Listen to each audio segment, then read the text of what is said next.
নমস্কার বন্ধুরা, ঘরোয়া রেসিপি কিচেনে আপনাদের স্বাগত জানাই। আশা করি আপনারা সকলেই ভালো আছেন। আজ অনুষ্ঠান বাড়ির মতো টমেটোর চাটনির রেসিপি নিয়ে হাজির হয়েছি।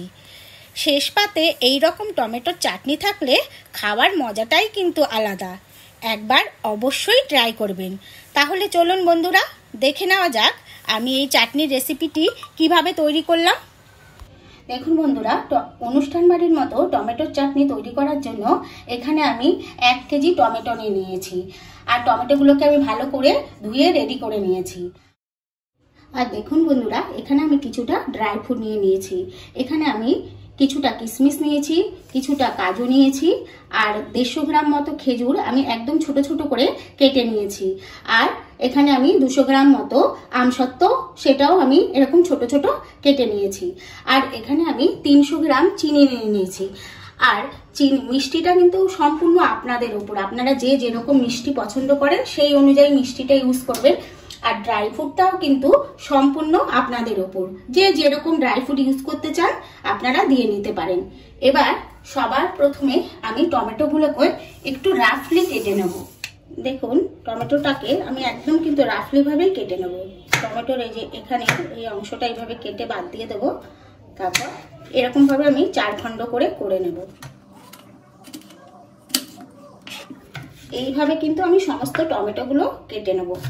আর অবশ্যই কিন্তু এই বোটার জায়গাটা এইভাবে কেটে নেবেন।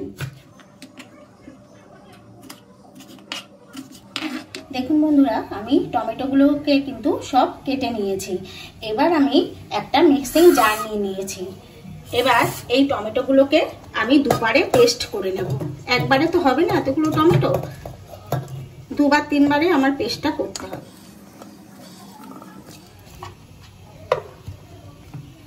দেখুন বন্ধুরা, আমি প্রথমবারের পেস্টটা রেডি করে নিয়েছি। ঠিক কিন্তু এইরকম পেস্টটা করতে হবে। দেখুন বন্ধুরা, আমি টমেটোর পেস্টটা সম্পূর্ণভাবে রেডি করে নিয়েছি। এবার আমি গ্যাসে একটা কড়াই বসিয়ে দিয়েছি। এবার আমি একটা ভাজা মশলা রেডি করে নেব। তার জন্য আমি এখানে দেখুন 1 চামচ উঁচু মৌরিটা দিয়ে দিলাম। আর মৌরিটা কিন্তু একটু বেশি লাগবে। 1/2 চামচ দেখুন ধনে দিলাম, 1/2 চামচ জিরে দিলাম, আর সাথে 3টে শুকনো লঙ্কা। এটার আমি একটা ভাজা মশলা রেডি করে নেব। দেখুন বন্ধুরা, আমার কিন্তু মশলাটা রেডি হয়ে গেছে। এর থেকে সুন্দর একটা গন্ধ বেরিয়ে গেছে। আর এটা কিন্তু খুব কালো করে ভাজবেন না, হালকা ভাজতে হবে। এবার আমি এটাকে নামিয়ে নিচ্ছি। নামিয়ে ঠান্ডা করে আমি তারপর কিন্তু গুঁড়ো করে নেব। দেখুন বন্ধুরা, আমি আবার কড়াইটা বসিয়ে দিয়েছি। এবার আমি যে টমেটোর পেস্টটা, এই পেস্টটা কিন্তু সম্পূর্ণ কড়াইতে ঢেলে দেবো। দেখুন বন্ধুরা, পেস্টটা দিয়ে এবার কড়াইতে কিন্তু আমি একটু এইভাবে অনবরত নেড়ে যাব, কারণ এটা কিন্তু খুব ছিটকাবে। আর আপনারা চাইলে একটু ঢাকা দিয়েও এটা হতে দিতে পারেন। এই যে একটু নাড়া দিয়ে আমি ঢাকা দিয়ে হতে দিচ্ছি। দেখুন বন্ধুরা, আমি টমেটোর পেস্টটা দেওয়ার পর কিন্তু এই যে এখন কিন্তু ফুটে উঠেছে। এবার আমি এর স্বাদ অনুসারে লবণ দিয়ে দিচ্ছি। এখানে দেখুন আমি অল্প পরিমাণ বিট লবণ দিয়ে দিলাম, আর অল্প পরিমাণ সাদা লবণ দিয়ে দিলাম। বিট লবণটা দিলে স্বাদটা কিন্তু খুব সুন্দর আসবে। আর এখন কিন্তু আমি আর ঢাকনা দেব না, হাই ফ্লেমে আমি এটাকে ভালো মতো ফুটিয়ে নেব, যতক্ষণ এর মধ্যে একটা আঠালো ভাব না আসছে। দেখুন বন্ধুরা, টমেটোর পেস্টটা কড়াইতে দেওয়ার পর আমি কিন্তু 10 মিনিট মতো হাই ফ্লেমে ফুটিয়ে নিয়েছি। আর দেখুন এই টমেটোর কিন্তু জলটা সম্পূর্ণভাবে শুকিয়ে গেছে। এখন টমেটোটা কিন্তু দেখুন গাঢ় হয়ে গেছে। এই মুহূর্তে আমি কাজু আর কিশমিশটা সবার আগে দিয়ে দিচ্ছি, কারণ কাজু আর কিশমিশটা একটু এর সাথে হতে দেব। এই টমেটোটা কিন্তু আবার যখন আমি চিনি দেব তখন কিন্তু আবার অনেকটা পাতলা হয়ে যাবে। এবার একটু সময় আবার কাজু কিশমিশটা দিয়ে আমি হতে দিচ্ছি। আর এই মুহূর্তে কিন্তু হাই ফ্লেমে গ্যাসটা দেবেন না, তাহলে কিন্তু এই টমেটোটা খুব ছিটকে উঠবে। মিডিয়াম ফ্লেমে দিয়ে এই মুহূর্তটা করে নেবেন। দেখুন বন্ধুরা, কাজু কিশমিশটা দিয়েও কিন্তু আমি 3 থেকে 4 মিনিট ফুটিয়ে নিয়েছি। এবার আমি এর মধ্যে খেজুরটা দিয়ে দিচ্ছি, কারণ এগুলো আগে দিলে কিন্তু গলে যেত। খেজুরটা দিয়ে একটু নাড়িয়ে নিয়ে এরপর আমি আমসত্ত্বটাও দিয়ে দিচ্ছি। এবার আবার আমি 1 থেকে 2 মিনিট এগুলো দিয়ে একটু ফুটিয়ে নেব। দেখুন বন্ধুরা, আমার টমেটোটা কিন্তু একদম ঘন হয়ে গেছে। এবার আমি চিনিটা দিয়ে দিচ্ছি। আর মিষ্টিটা কিন্তু আপনারা আপনাদের স্বাদ অনুযায়ী ইউজ করবেন, যে যেরকম মিষ্টি পছন্দ করেন। এবার চিনিটা দিয়ে আবার আমি খুব ভালো করে মিশিয়ে নেব এর সাথে। আর চিনিটা দেওয়ার সাথে সাথেই কিন্তু এই যে দেখুন পাতলা হয়ে যাচ্ছে। দেখুন বন্ধুরা, মিষ্টিটা দেওয়ার পর কিন্তু এই টমেটোর চাটনিটা কিন্তু আমার মোটামুটি রেডি হয়ে এসেছে। দেখুন এটা কিন্তু সম্পূর্ণ আঠালো ভাব তৈরি হয়ে গেছে। আর মিষ্টিটাও কিন্তু সম্পূর্ণভাবে ঠিক আছে, আপনারা একটুখানি দেখে নেবেন।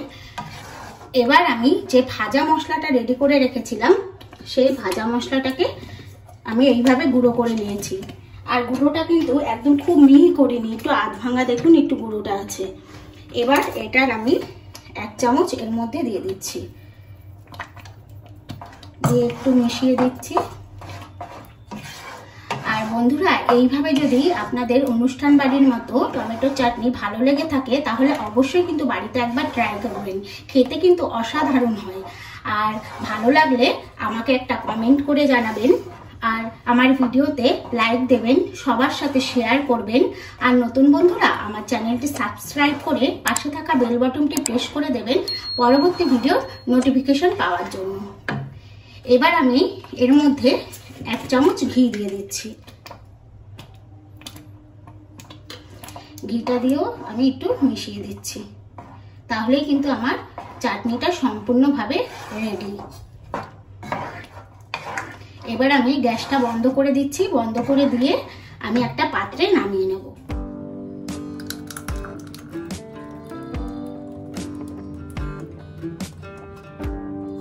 দেখুন বন্ধুরা, আমি একটা পাত্রে চাটনিটা নামিয়ে নিয়েছি। এবার আমি গার্নিশের জন্য উপর থেকে কতগুলো কিশমিশ দিয়ে দিচ্ছি।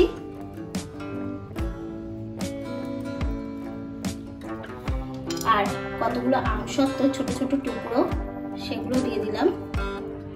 এটা দিলে আর কি উপরটা দেখতে সুন্দর লাগবে। আর কতগুলো খেজুরের টুকরো।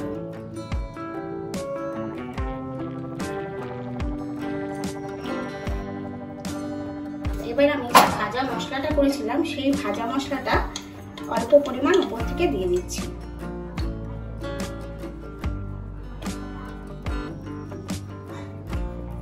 দেখুন বন্ধুরা, আমার টমেটোর চাটনিটা পরিবেশনের জন্য রেডি।